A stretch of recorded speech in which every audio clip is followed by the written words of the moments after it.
Most people who don't breastfeed just can't. They don't have enough milk.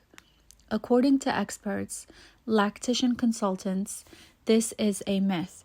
Your body makes the right amount of milk your baby needs. Remember, babies are fussy and colic sometimes. They will fuss around and cry often, especially in the first early months of life.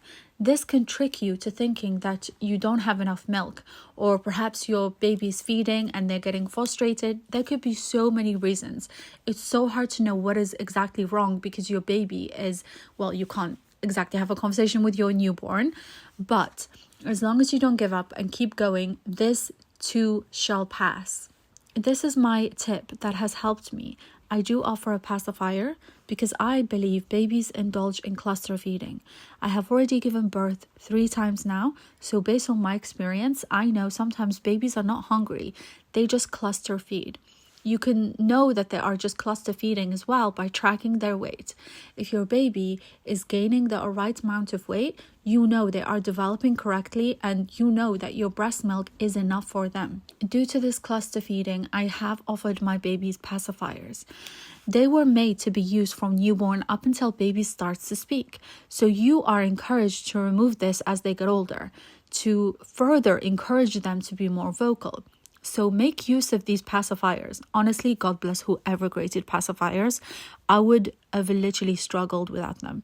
Also, according to a study, pacifiers can help reduce the risks of SIDS, which doesn't surprise me. When baby gets used to them, they start to find comfort in them. This time will pass and it's so temporary. I always remember that when I'm having hard days. I have been exclusively breastfeeding for 8 weeks now and my milk is established. He sleeps through the night and I do offer him pacifiers in the evening as well.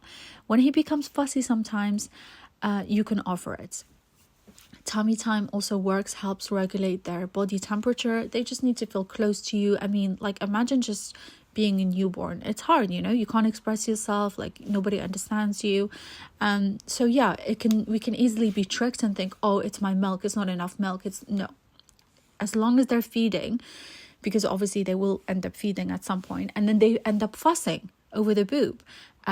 You can offer a pacifier. You can just let them like rest for 15-20 minutes and then come back to it. You've got to keep offering your breast until your milk is further established and it will get easier. These tips really help to guarantee your milk supply increases. The first month of newborn life, feed your baby often. Consume porridge and fruits and drink plenty of water. Do not use a pump to get your milk for bottle feeding, especially in the first month. Your baby's saliva gets absorbed by the nipple and this also helps your body produce more milk.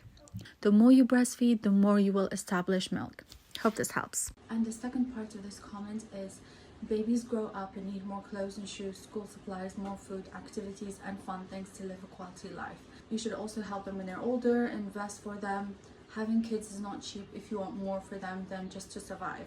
Many people only focus on babies but not what's going to happen after they are older. I don't think you watched my video to the fullest. I spoke about going to charity shop, buying clothes for them. All you have to do is just, put it in the washing machine, high heat temperature, and there you go. You have like brand new clothes. You can even turn something that looks kind of old and worn into something new by just buying this, I don't know what it's called, but it just takes off like the little bits from the clothes and it just refurbishes clothes. When it comes to food, this is about portion control. I think a lot of us eat way more than we should. If you were to look at like your tummy from the inside, your tummy is like this small sack, and it stretches the more food you give it.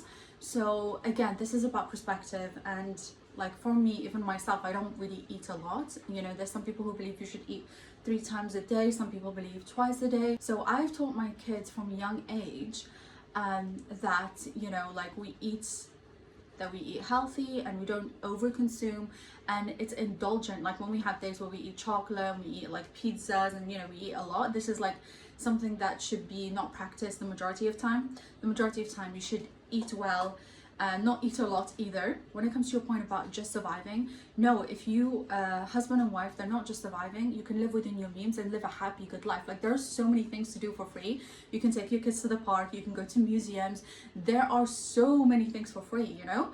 And you'll still have money aside to go to a fun fair, you know, like you don't have to like overindulge. Like I can take my kids to the fun fair and be like, we're gonna go on 3 rides or 2 rides, you know, max. And this teaches them resilience. It teaches them to, as they get older, they can work harder, and the value of money. When it comes to people who are actually just getting by and surviving, I believe it's the single mothers out there. My heart goes out to them. That's a very hard life. Now that is just getting by, that is just surviving.